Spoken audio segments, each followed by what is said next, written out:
Hey there, fellow travelers. Welcome to the Tolkien Road, episode 360. In this episode, we're continuing our journey through the Fall of Númenor by exploring Sauron's tenure there, his devious and depraved works, and Isildur's heroic moment. Before we get started, I'd like to give a double-up air five to our amazing fellowship. Stick 'em up, fellowship. 3, 2, 1. Whoopsh. Very nice. Special thanks to this episode's executive producers, John R., Kaitlyn of Tea with Tolkien, SaberSystems, Melkor27, and KG. Also a shout out to those celebrating their fellowship anniversary in January of 2024. Sophie S., Supreme, JoeBagelMan, Alina V., Jason T., John R., Melanie, Richard K., Scott W., and Tyler W.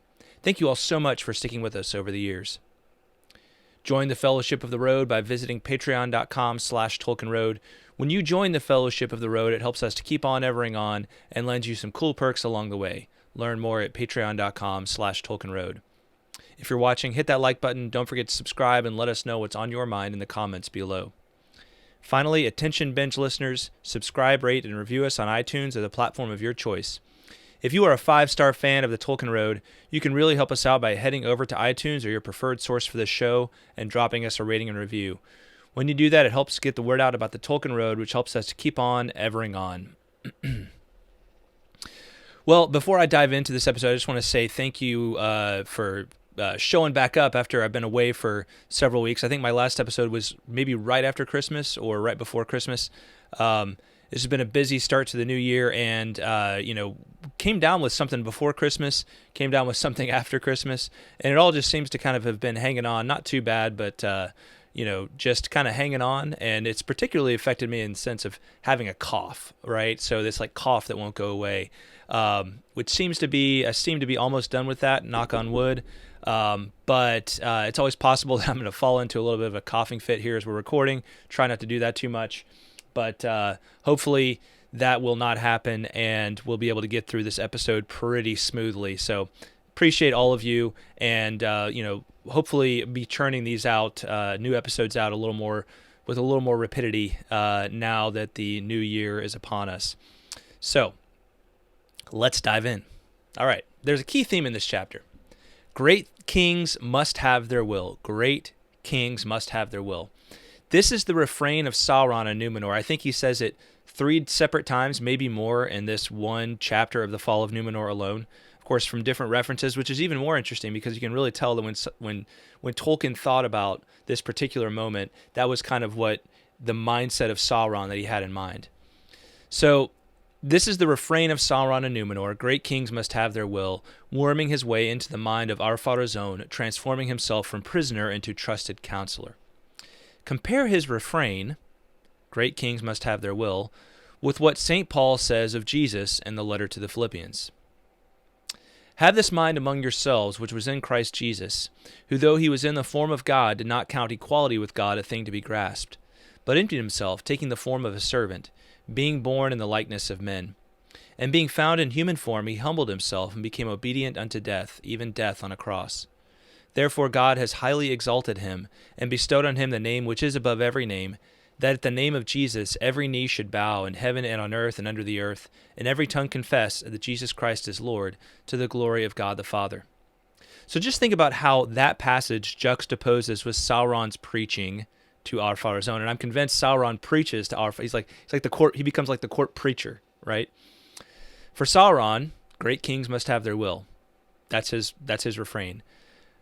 For Christ, empty and humble yourself, and God will exalt you. Right?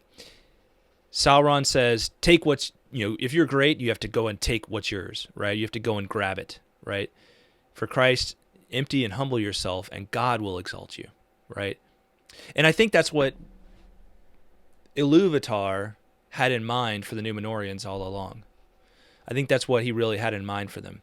And this is important because we know that the Christian mystery was in Tolkien's mind as he developed much of the Middle-earth legendarium, and because at root in this chapter is the issue of divine honor, which Tolkien himself proclaimed the chief conflict of the Lord of the Rings. Did you know that? I've talked about it on this podcast before, but there's a fascinating quote in one of his letters where Tolkien says that of all of the themes, right, somebody says, well, is Lord of the Rings basically about freedom? And he says, no, it's not basically about freedom.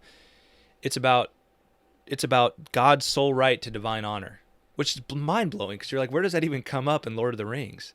But Tolkien insists on that point. He insists that that's what Lord of the Rings is ultimately about. And I think we see it most clearly in this chapter, in this episode from the Fall of Númenor. So, we'll talk a little bit more about why that is. The original sources for this portion are primarily Unfinished Tales, Lord of the Rings appendices, Akalabaith, and the Peoples of Middle-earth, History of Middle-earth, Volume 12. All right, well, Sauron arrives in Númenor in the Second Age 3262. He sees its glory and is filled with even greater envy and hate for the Númenorians. His goal is to achieve by cunning what he could not achieve by force.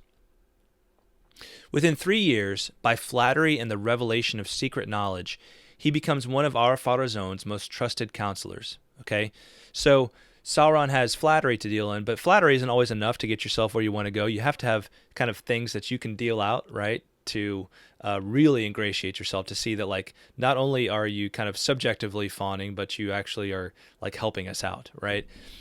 And this kind of secret knowledge can be even more interesting because for the ambitious, right, when people come to them with these kinds of secret pieces of knowledge, it's a way to gain more power. It's a way to find your way to more power. What a magic trick. But I feel we see this kind of thing all the time. With the powerful, someone goes from enemy to hero or advocate. It may not always be disingenuous, but it's a skill that I find particularly reprehensible for some reason because it does seem so conniving. But we see this if you pay any attention to politics in this world or just the stories of history. You can kind of see these things happen throughout history. People find themselves in one position of power, then they lose power, and they figure out how to cozy up to the people who gain power and get back into power, right? There's just some people who seem to kind of like have this skill innately, and they never seem like good people to me. We can even see it in our own modern day. I won't make this show is decidedly apolitical with respect at least to modern politics, but so I won't get into any specifics or, what John thinks about any of this, but it just seems to be a particular skill no matter where you go with people who find them, people are able to find their way into positions of power. Some of them have this particular skill. Great kings must have their will. So, of course, I brought this up in the opening. This is what Sauron says to Ar-Pharazôn. This is, as he counsels him. And he does this in such an interesting way, right? He does this in such a, like you can kind of sense the deviousness of it. Great kings must have their will. This was the burden of all his advice, and whatever the king desired, he said was his right, and devised plans whereby he might gain it. So it's this kind of ear tickling, right? It's like if he sensed that Ar-Pharazôn deeply desired something he didn't have, he would tell him, like, it's your right to have that. It's your right to have that.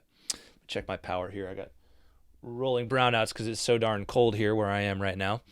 I think I'm good. Hopefully we're not going to just go out and lose this entire episode. Okay. So Sauron was a master of flattery and led Pharazôn in paths of unrighteousness like a sheep to the slaughter, right? It just shows Sauron's complete mastery of the ways of power, his total skill when it comes to the ways of power. So in the next section, right, that was kind of a discussion of the opening section. In this next section, we really dive into the key issue of Númenor, divine honor, who is the true God. And Sauron really preaches to Morgoth here, right? Having gained Ar-Pharazôn, preaches Morgoth to Ar-Pharazôn. Having gained Ar-Pharazôn's ear, he further convinces him and the rest of Númenor of the Valar's contempt for them. The key question here, who is the Lord of Darkness? In this is Ar-Pharazôn's question to Sauron. In this, I hear so much more than just a simple question. I mean, Ar-Pharazôn sounds childlike, almost innocent, as if Sauron's connivings had reduced him to an infantile mind. It's like, and this is how you know that Sauron has really gotten to him, right? Has kind of found his way to the innermost emptiness of Ar-Pharazôn. Okay, the thing that has motivated him to do all of the evil he has done so far.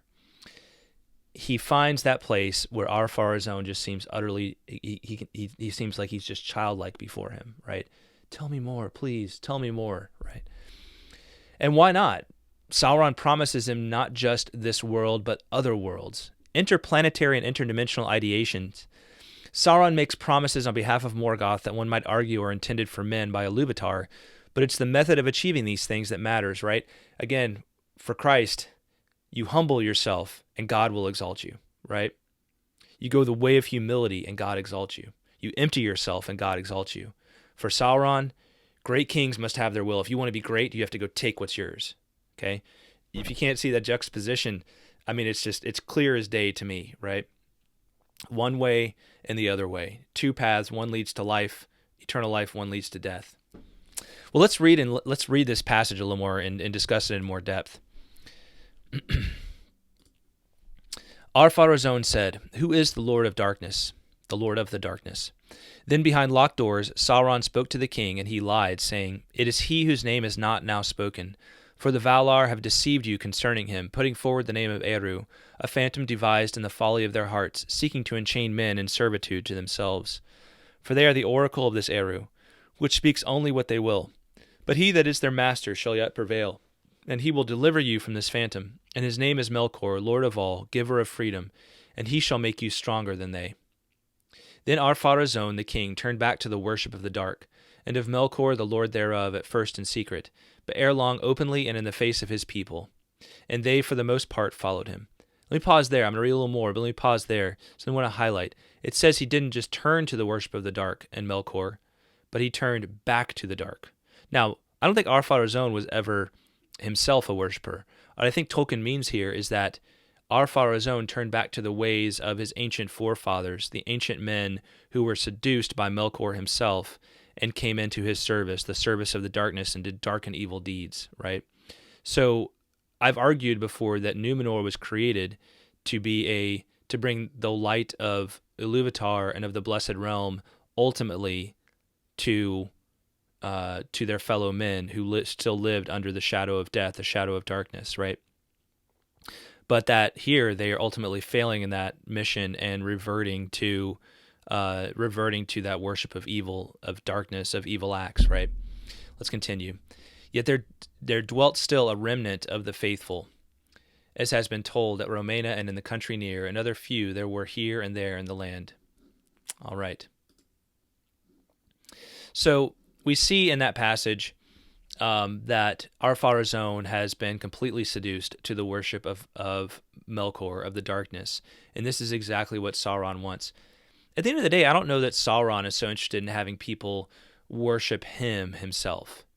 I think he's more interested in worldly power. In this way, Sauron is he's almost more pragmatic than Melkor was. Melkor, when we talk about the Silmarillion and kind of see him in the Silmarillion, he can seem almost a little foolish at times, but it's like Sauron had his eye closely on him and learned a lot from him. Maybe Sauron just doesn't want quite it, because Melkor wanted to be like the Lord of everything, right? Like the Lord of all, right? And Sauron maybe was a little more confined. He just wanted to like dominate the different areas and maybe grow his empire and be a major player, but and kind of take it one step at a time. So anyway, Ar-Pharazôn has turned back to the worship of Melkor, to the Lord of the Darkness, and he has done so because Sauron seduced him in that way. All right, well, we also learn of this people. We learned of this people there at the end, the faithful, right, who we've talked about in previous episodes. They are led by Amandil, who is the father of Elendil, the father of Isildur. So Amandil is the leader of the faithful, and we're going to hear more about a great journey that Amandil undertakes. But we learn essentially that though Amandil and Elendil and Isildur and all of this faithful remnant in Númenor still want to hold to the friendship of the Blessed Realm, they still want to worship Iluvatar, but no one is allowed on the Meneltarma. No one is allowed to ascend the Pillar of Heaven and worship Iluvatar there. But Sauron does not dare defile it, right? That's an interesting little note that is found here. Even though Sauron convinces Ar-Pharazôn to bar anyone from ascending to it, he doesn't want to defile it, right? He's scared to defile it, and we might imagine Sauron knows that maybe that would be one step too far, and at the end of the day, Iluvatar can brought him into existence. He can bring him out, right? He can take him out. As to why he doesn't, why he lets Sauron do these things to Númenor, to seduce them to evil works. Well, that's kind of one of the mysteries of just our story, right? Our story, Middle Earth story, right? Why does God allow for evil people to do evil things, right? Why does he allow for these sorts of things to happen? And I believe there's ultimately an answer. I won't pontificate too much on what I think about that right now, but it's something I've thought long and hard about, and I believe it has ultimately to do with with free will. Anyway, I wasn't prepared to get too much into that discussion, so I won't right now. Let's go back to the Legendarium, shall we? So no one is allowed on the Minaltarma, but Sauron does think, well, I might be too scared to defile the Minaltarma, but I'm not too scared to destroy Nimloth, the White Tree, the ancient symbol of Númenor's friendship with the Blessed Realm. So this White Tree, of course, has been standing there for the history of Númenor. We learned about it way back at the beginning of our discussion of the Fall of Númenor about a year ago. I've done a video on the White Tree of Númenor and how it plays into the White Tree of Gondor later on. So I hope you'll go find that video and watch it. But let's talk about Isildur's deed. Isildur catches wind of Sauron's intent to destroy Nimloth and manages to save a fruit, though almost costing him his life. Though Nimloth is destroyed as the first sacrifice of Sauron's new temple to Morgoth, the White Tree will carry on because of this fruit. So Isildur nearly loses his life in doing this heroic deed, but he ultimately is successful. And once the fruit starts to blossom, even though Nimloth is destroyed, Isildur again regains his own life, even though he seemed to be kind of on the verge of death. So that's good news. And this is a friendly reminder that though we mainly think of Isildur as the guy who had a chance to destroy the One Ring and failed, we should remember that he was a man of heroic deeds, right? He was a man of truly heroic deeds, and that ultimately he came up against something that was just too powerful, too tempting for him, okay? And, we might also remember that Frodo himself wasn't able to destroy the ring ultimately, right? Even Frodo wasn't able to destroy the ring. So I'm not sure that anyone is truly capable of casting. I think that may be one of the lessons of the Lord of the Rings, other than Tom Bombadil maybe. No one is ultimately capable of destroying the One Ring when it all comes down to it by free will, right? That's one of the central mysteries of this whole legendarium, isn't it? All right. Well, next we have this little bit about Sauron's temple, and wow, what an ugly thing this is. So let's read and discuss this description of the temple and what goes on there. Thereafter the fire and smoke went up without ceasing, for the power of Sauron daily increased, and in that temple, with spilling of blood and torment and great wickedness, men made sacrifice to Melkor that he should release them from death. And most often from among the faithful they chose their victims, yet never openly on the charge that they would not worship Melkor, the giver of freedom. Rather was cause sought against them that they hated the king and were his rebels, or that they plotted against their kin, devising lies and poisons.